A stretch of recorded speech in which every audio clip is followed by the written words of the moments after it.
اور جو کہتے ہیں کہ کسی طرح جی مسئلہ حل ہونا چاہیے، تو میں نے حل بتا دیا ہے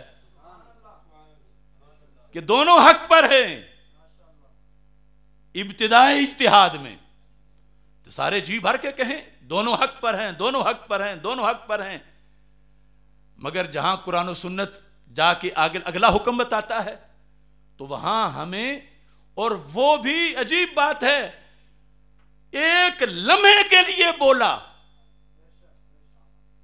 جب مانگ رہی تھی، یہ تو تھا تعین کے لیے کہ یہ کام کتنی دیر ہوا، نہ ایک صدی، نہ ایک سال، نہ ایک مہینہ، نہ ایک ہفتہ، نہ ایک دن، نہ ایک گھنٹہ، یعنی ایسی خطا اجتہادی کہ جس کو قرار نہیں تھا 1 منٹ کے بعد ختم بھی ہو گئی.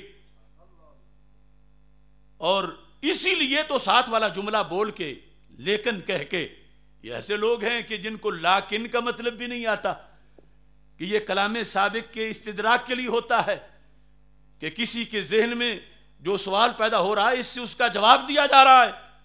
یہ تو ہم نے اسی جملے میں اسی دن کہا، لیکن کہ جب حدیث سنی اپنے ابا جان کی تو سر تسلیم خم کر لیا. کیوں نہیں ان لوگوں کو لیکن کا لفظ نظر آیا؟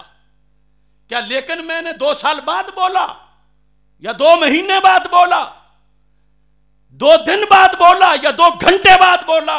اللہ کا فضل ہے فوراً میرے ذہن میں یہ تھا کہ میں نے اس کا تعین کرنا ہے کہ یہ بات کتنے سیکنڈ کی ہے.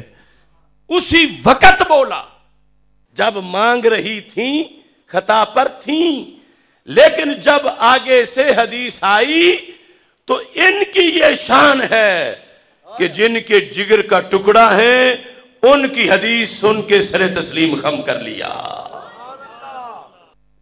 اور پھر اس وجہ سے بولا جو ہمارا دین ہے کہ مقابلے میں معاذ اللہ ختم نبوت پہ حملہ ہو رہا تھا، کہ فدق کے مسئلہ میں وہ کہتے تھے کہ سیدہ پاک رضی اللہ تعالی عنہا کا قول معصومہ ہونے کی وجہ سے قول پیغمبر ہے، اور صدیق اکبر رضی اللہ تعالیٰ عنہ غیر نبی ہیں تو ترجیح قول پیغمبر کو ہونی چاہیے.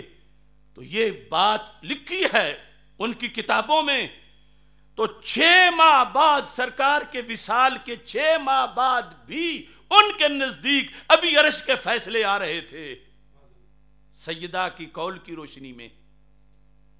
تو یہ کسی نے نہیں دیکھا کہ ختم نبوت کے خلاف فدق کے مسئلے میں ان کا سارا موقف ہی ختم نبوت پہ حملہ ہے، جو قول سیدہ کو معصومہ ہونے کی وجہ سے قول پیغمبر قرار دے رہے تھے. اللہ کا فضل ہے اس مسئلے پر اللہ تعالیٰ نے ہمیں توفیق عطا فرمائی، بہت سے لوگوں کو سمجھ آئی، انشاءاللہ بہت سے لوگوں کو سمجھ آ جائے گی. تو پورے مسلک کی بقا کا مسئلہ ہے. کچھ لوگ جو ہیں وہ کہتے ہیں جی فلاں پیر صاحب، فلاں آستانہ، فلاں. ہم اہل سنت اول تا آخر ادب ہی ادب ہیں، مگر ترجیحات ہیں. جب اتنا بڑا حملہ ہو چکا ہو اور ہم نیچے چھوٹی چھوٹی باتوں پہ آ کر بڑے محاذ خالی چھوڑ دیں تو یہ ایک اور المیہ ہوگا. اس بنیاد پر ہم، اللہ کا یہ کروڑوں بار فضل ہے کہ کبھی نتیجے کی طرف توجہ جاتی نہیں، حق اپنی طرف مائل کرتا ہے تو ہم بولتے ہیں.